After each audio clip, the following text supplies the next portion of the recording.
ഒടുവിൽ India US വ്യാപാര കരാർ യാഥാർത്ഥ്യമാകുന്നു. തിങ്കളാഴ്ച ട്രംപും മോദിയും അരമണിക്കൂറോളം ടെലിഫോണിൽ സംസാരിച്ചു.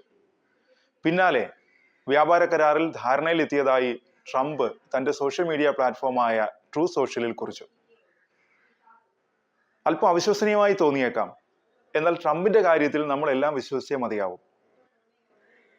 ഇന്ത്യയിൽ പ്രതിപക്ഷം ഈ വ്യാപാര കരാർ ധാരണ ഒരു രാഷ്ട്രീയ ആയുധമാക്കി മാറ്റിയിട്ടുണ്ട്. ട്രംപിന്റെ പ്രസ്താവന ഇങ്ങനെ: ഇന്ന് രാവിലെ ഇന്ത്യയുടെ പ്രധാനമന്ത്രി മോദിയുമായി സംസാരിച്ചത് വലിയ ബഹുമതിയായി കാണുന്നു. അദ്ദേഹം എൻ്റെ ഏറ്റവും നല്ല സുഹൃത്തുക്കളിൽ ഒരാളാണ്.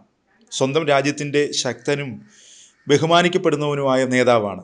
പ്രധാനമന്ത്രി മോദിയോടുള്ള സൗഹൃദത്തിൻ്റെയും ബഹുമാനത്തിൻ്റെയും പേരിൽ അദ്ദേഹത്തിൻ്റെ അഭ്യർത്ഥനയെ തുടർന്ന് ഉടൻ തന്നെ യുണൈറ്റഡ് സ്റ്റേറ്റ്സും ഇന്ത്യയും തമ്മിൽ ഒരു വ്യാപാര കരാറിന് ഞങ്ങൾ സമ്മതിച്ചു. ഇതിലൂടെ തീരുവ 25% നിന്ന് 18% കുറയ്ക്കുകയാണ്, ട്രംപ് ട്രൂ സോഷ്യലിൽ കുറിച്ചു. ട്രംപിൻ്റെ വെളിപ്പെടുത്തലിന് പിന്നാലെ കേന്ദ്രമന്ത്രിമാരായ അശ്വതി വൈഷ്ണവും പീയൂഷ് ഗോയലും സമൂഹ മാധ്യമത്തിൽ ഇത് സംബന്ധിച്ച പ്രസ്താവന നടത്തി. എന്നാൽ ട്രംപിൻ്റെ പ്രസ്താവനയ്ക്കപ്പുറം കേന്ദ്രമന്ത്രിമാർ മറ്റൊന്നും പറഞ്ഞില്ല. പിന്നാലെ US-ലെ ഇന്ത്യൻ സ്ഥാനപതി വിനയ് മോഹൻ ക്വാത്രയുടെ പ്രസ്താവനയും വന്നു.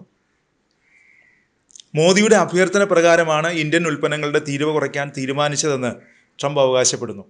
റഷ്യയിൽ നിന്നുള്ള എണ്ണയുടെ ഇറക്കുമതി പൂർണ്ണമായും നിർത്തുമെന്നും പകരം വെനസ്വേലയിൽ നിന്ന് ഇറക്കുമതി ചെയ്യുമെന്നും മോദി ഉറപ്പു നൽകിയിട്ടുണ്ടെന്നും ട്രംപ് പറയുന്നു. റഷ്യയുടെ എണ്ണ ഇന്ത്യ വാങ്ങാതിരുന്നാൽ അത് യുക്രൈൻ യുദ്ധം അവസാനിപ്പിക്കാൻ സഹായിക്കുമെന്നും ട്രംപ് പറയുന്നു. US-ൽ നിന്ന് കാർഷിക ഉൽപ്പന്നങ്ങൾ കൂടുതലായി വാങ്ങുമെന്ന് മോദിയിൽ നിന്ന് ഉറപ്പ് ലഭിച്ചതായും ട്രംപ് പറയുന്നുണ്ട്.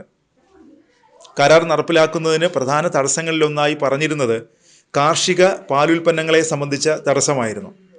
ഇന്ത്യൻ സർക്കാരിൻ്റെ നടപടികൾ ട്രംപിൽ നിന്ന് അറിയേണ്ടി വരുന്നതായി കോൺഗ്രസ് വിമർശിച്ചു. ട്രംപ് നിർഭരതയാണിതെന്നാണ് കോൺഗ്രസ് ജനറൽ സെക്രട്ടറി ജയറാം രമേശ് പരിഹസിച്ചത്.